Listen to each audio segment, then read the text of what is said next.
بسم اللہ الرحمن الرحیم، آپ دیکھ رہے ہیں رضا ولاگز اور میں ہوں علی رضا علی۔ ویلکم کرتا ہوں آپ کو آج کی اس ویڈیو میں۔ ناظرین، آج 13ویں روز بھی اسرائیل کی طرف سے ظلم و بربریت جاری رہی، بارود کی بمباری جاری رہی، بارود کی برسات جاری رہی، اور آج بھی ایک ہاسپٹل کو نشانہ بنایا گیا جس میں 8,000 سے زائد پناہ گزین موجود تھے، اور 30 منٹ تک اس ہاسپٹل کے ارد گرد بمباری کی جاتی رہی۔ اور نہ صرف یہ بلکہ جو لائنوں میں لگے نہتے عوام پناہ گزین ہے، وہ لائنوں میں لگے جہاں پہ کھانا لے رہے ہیں، ان لائنوں کو، ان کے اس رش کو ٹارگٹ کیا گیا۔ پناہ گزین جو کیمپ لگے ہوئے ہیں ان میں اسرائیلی فوج داخل ہوئی، وہاں پہ سنائپر شاٹ کیے گئے، ان کو قتل عام کیا گیا، ان کو شہید کیا گیا۔ اور اب تک کی خبروں کے مطابق، اب تک کی مصدقہ اطلاعات کے مطابق تقریباً 3800 سے زائد فلسطینی شہید ہو چکے ہیں، 3800 سے زائد فلسطینی شہید ہو چکے ہیں، جن میں بہت بڑی تعداد بچوں کی ہے، جن میں خواتین بھی ہیں، اور 13,000 سے زائد افراد شدید زخمی ہیں، جن میں بہت بڑی تعداد بچوں کی ہیں، اور جن میں نومولود بچے بھی شامل ہیں۔ اور عالمی برادری کی طرف سے آج 13ویں روز بھی مسلسل صرف اور صرف مذمت کی جاتی رہی۔ مذمت کے علاوہ کچھ نہیں ہم لوگ کر سکے، اور ادھر ایک اتحادی اسرائیل سے ملاقات کر کے گیا تو دوسرا اتحادی پہنچ گیا، برطانیہ کا وزیر اعظم ان سے ملاقات کے لیے پہنچ گیا، اور اس نے کہا کہ ہم اسرائیل کو جیتتے ہوئے دیکھنا چاہتے ہیں۔ ناظرین، جس نے ساتھ دینا ہوتا ہے نا، وہ ساری دنیا کی مخالفت مول لے کے بھی ساتھ دیتا ہے۔ آپ دیکھیں، لیکن ہم 56-57 اسلامی ملک، ہم اس چیز سے ڈر رہے ہیں کہ امریکہ ناراض نہ ہو جائے، برطانیہ ناراض نہ ہو جائے، جرمنی ناراض نہ ہو جائے، فرانس ناراض نہ ہو جائے، یہودی ناراض نہ ہو جائے، لیکن ہم عملی طور پہ کچھ نہیں کر سکے سوائے بیان بازی کے، سوائے صرف چند آتے ہیں، ڈائلاگ بولتے ہیں، ایک ویڈیو ریلیز ہو جاتی ہے اور دیٹس اٹ، یا ایک ٹویٹر پہ ٹویٹ کر دیا اور بس ہمارا جیسے ذمہ داری پوری ہو گئی ہے۔ ناظرین، مصر سب سے بڑا، میں اسے سب سے بڑا منافق ملک بولوں گا، جس کی سرحد ساتھ لگتی ہے غزہ کے، آج 13ویں روز بھی وہ سرحد نہیں کھل سکی پناہ گزینوں کے لیے، امدادی ٹرکوں کے لیے، امدادی سامان کے لیے۔ وہ بارڈر ان کا نہیں کھل سکا، وہ سرحد نہیں کھل سکی، جو کہ شاید صبح کھل جائے، کیونکہ امریکہ اور اسرائیل نے مشروط اجازت دے دی ہے مصر کو کہ آپ 10 ٹرک بھیج دیں، 10 کنٹینر آپ لوگ امدادی سامان کے بھیج دیں۔ یہ تو خیر ہے ہی کٹ پتلی ہے، خیر اس کو اکیلے کو کیا بیچارے کو کوسنا، بلکہ 56-57 اسلامی ملک سارے کے سارے کٹ پتلی ہیں۔ یہ وہ رپورٹ ہیں جن کے کہہ لیں کہ آپریٹنگ سسٹم جو ہیں وہ امریکہ، اسرائیل یا یہودیوں کے پاس ہیں، وہ بیٹھ کے ان کو جیسے جیسے آپریٹ کرتے ہیں، یہ ویسے ویسے کرتے جاتے ہیں۔ اتنے میزائل، اتنی ٹیکنالوجی، اتنا پیسہ، ریسورسز سے مالا مال کہاں پہ لے کے جانا ہے اگر آپ لوگ اپنے مسلمان بہن بھائیوں کو نہیں بچا سکتے؟ تو صرف مذمت سے کام نہیں چلے گا۔ آج ناظرین 13واں روز ہے، اور ان سے کوئی امید لگائی بھی نہیں جا سکتی۔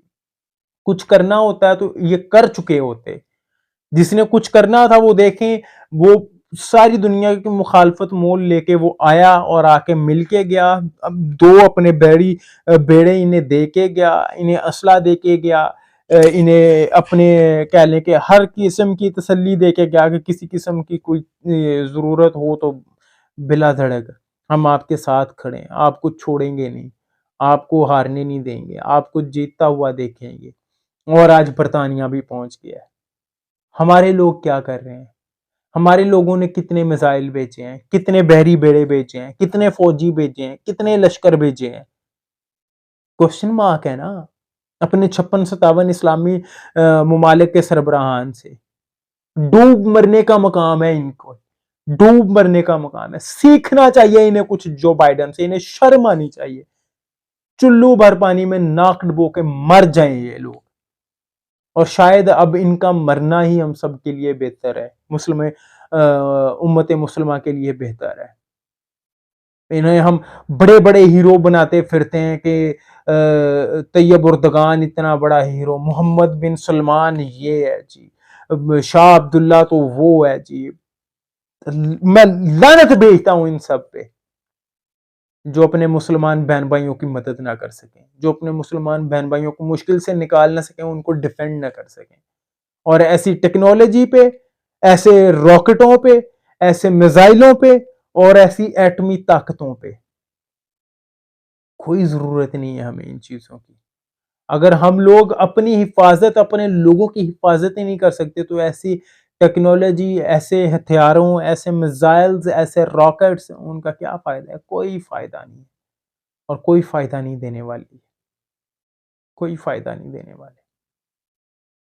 اور میں مسلسل یہ کہہ رہا ہوں، مسلسل یہ کہہ رہا ہوں کہ اگر آج ہم لوگ نہیں ان کے خلاف کھڑے ہوئے، آج ہماری ریاستوں کے سربراہان ان کے خلاف نہیں کھڑے ہوئے، تو کل کو ہماری باری ہوگی، ہماری ریاست کی باری ہوگی. یہ لوگ ہمارے گھروں تک آئیں گے. اور سب سے بڑا گلہ مجھے ان صحافیوں سے ہے جو میڈیا پہ بیٹھ کے، پاکستانی صحافی خاص طور پہ، لونڈے لپاڑے بھی ان میں بہت سارے شامل ہیں، اور بہت سارے سینئر صحافی بھی جن کے ملینز میں سبسکرائبر ہیں وہ شامل ہیں. وہ بیٹھ کے ایسی من گھڑت سٹوریاں گھڑتے ہیں کہ جی اتنے لاکھ لشکر یہ دے رہا ہے، اتنے لاکھ لشکر یہاں سے نکل آئیں گے، یہ میزائل دے رہا ہے، یہ راکٹ دے رہا ہے، اور اسرائیل کی تو یوں درگت بنا دینی ہے، اس کو یوں پھینٹی لگا دینی ہے، اس کو یوں کر دینا ہے، اس کو وہ کر دینا ہے. خدا کا خوف کریں، اب ٹرو پکچر دیں. صحافی کسے کہتے ہیں؟ آپ نے گراؤنڈ ریئلٹی بتانی ہے کہ حقیقت میں کیا ہو رہا ہے اور آگے کیا ہوگا. آپ کا کام یہ بتانا ہے، آپ کا کام مفروضے گھڑنا نہیں ہے. آپ لوگ جو مفروضے گھڑ کے ایک نئی سٹوری بنا دیتے ہیں جو کہ حقیقت پہ پردہ ڈال دیتی ہے کہ حقیقت میں ہو کیا رہا ہے وہاں پہ. جو انجان بندے سنتے ہیں ان کو یہی لگتا ہے کہ ہاں جی غزہ کا پلڑا بھاری ہے، مسلمانوں کا پلڑا بھاری ہے، لیکن اس کے برعکس ہے سب کچھ. وہ آپ کے فلسطین میں، آپ کے غزہ میں گھس کے آپ کے مسلمان بہن بھائیوں کو مار رہے ہیں اور آپ لوگ کچھ بھی نہیں کر رہے. وہ لاہور سے چھوٹا ملک، لاہور سے چھوٹا ملک، وہ آپ کو پوری امت مسلمہ کو آگے لگا کے رکھے ہوئے ہے، جو چاروں طرف سے مسلمانوں کے ممالک سے گھرا ہوا ہے، اور اس کے باوجود وہ نہتے فلسطینیوں کے، نہتے غزہ کے لوگوں کو شہید کر رہا ہے، ظلم و بربریت کا نشانہ بنا رہا ہے. یہ سوالیہ نشان ہے امت مسلمہ کے لیے، یہ سوالیہ نشان ہے 57 ملکوں کے اسلامک رہنماؤں کے لیے، یہ سوالیہ نشان ہے ان سربراہان مملکت کے لیے کہ جو خود کو مسلمان ملکوں کے سربراہان یا لیڈرز کہتے ہیں. ڈوب مرنے کا مقام ہے. کچھ سیکھنا چاہیے آپ کو بائیڈن سے اور برطانیہ کے وزیر اعظم سے کہ دوستوں کی مدد کس طرح کی جاتی ہے. ڈوب مرنے کا مقام ہے آپ لوگوں کے لیے.